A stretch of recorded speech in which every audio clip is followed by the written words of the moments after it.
And I'll just add to that, of course, these policies are off to one side. That's how we, the public, perceive them. But the reality is they're being enacted through national government. So if you want to know what Keir Starmer and his team are up to, they're not creating individual policies for the nation state of the United Kingdom. What they're doing is bringing in these policies that we've just been describing by stealth. It's a very, very devious system. And the only way we're going to fight it properly is by understanding what these policies are and where they come from. Debi, let's bring you back in because you've been looking a bit more into this particular future aspect. I just wanted to say, the Summit of the Future is something that UK Column have been talking about for over 6 months. And I just want to highlight that we were talking about this on the 14th of February. So if anybody out there is saying that we haven't been talking about it, we certainly have. And we seem to be coming to an inflection point. This was the general wordage that was going on at the United Nations. But not only have UK Column been talking about this for over 6 months, I've also been writing about it in my blog. And this is why we say, please come to the column first, because we are ahead of the curve on so many things. But my observations on the Summit of the Future are basically that Africa is going to be a big deal. So we're going to give, it's like a Robin Hood. We're going to give all of our money to Africa. We're going to, as Mark said, accelerate the sustainable goals. This is basically a rehash of the United Nations. This is the United Nations saying, you know what?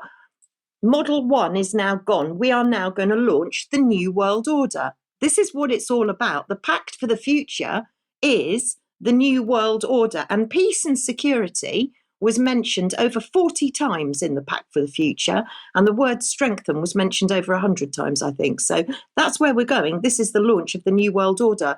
But let's look at a very short clip of the Secretary General in his opening remarks, because the future is not bright at all. It seems we're sitting on a powder keg. Have a listen. Mr. President of the General Assembly, Excellencies, ladies and gentlemen. Our world is in a whirlwind. We are in an era of epic transformation, facing challenges unlike any we have ever seen. Challenges that demand global solutions. Yet, geopolitical divisions keep deepening. The planet keeps heating. Wars rage with no clue how they will end. And nuclear posturing and new weapons cast a dark shadow. We are edging towards the unimaginable, a power keg that risks engulfing the world. Meanwhile, 2024 is the year that half of humanity goes to the poles, and half of humanity will be affected. I stand before you in this whirlwind, convinced of two overriding truths. First, the state of our world is unsustainable. We can't go on like this.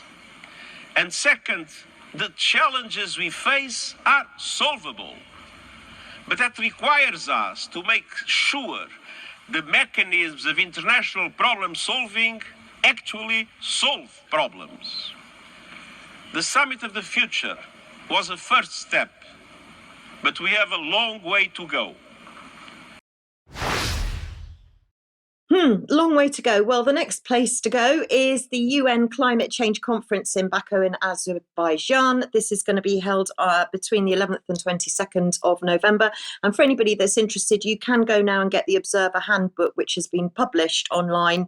And let's not forget what COP stands for. It's the Conference of Parties, a supreme decision-making body. So if we just return very quickly to the World Economic Forum, I just want to bring your attention to this report that was My Carbon, that was published in 2022, and an approach for inclusive and sustainable cities.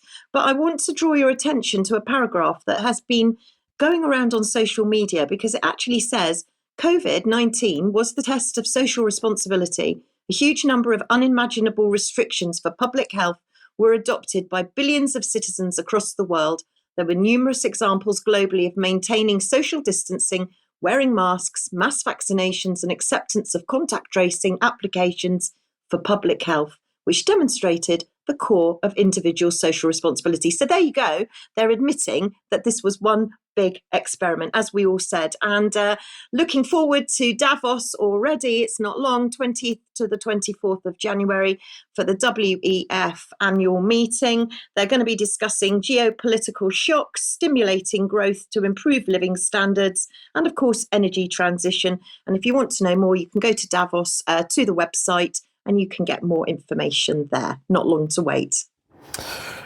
Debi, thank you very much. Thank you very much for that, Debi. It's just pouring in, this agenda, and as you've quite rightly said, these are the pieces of the new world order, a global system of government coming together in front of our eyes, some of it hidden in plain sight, if you like, but the agenda is becoming very, very clear. So our Prime Minister, Starmer, the members of Parliament, they are all bringing in this agenda. They're simply not discussing it with the public here in UK, same in other countries worldwide. So it's up to us and other people, as many people who see these reports, to spread information about what's really happening. And I'll just say one of the reasons we have such comprehensive show notes on the UK Column website under each news programme is to allow people to see the evidence and the documents themselves, and then to share that with other people.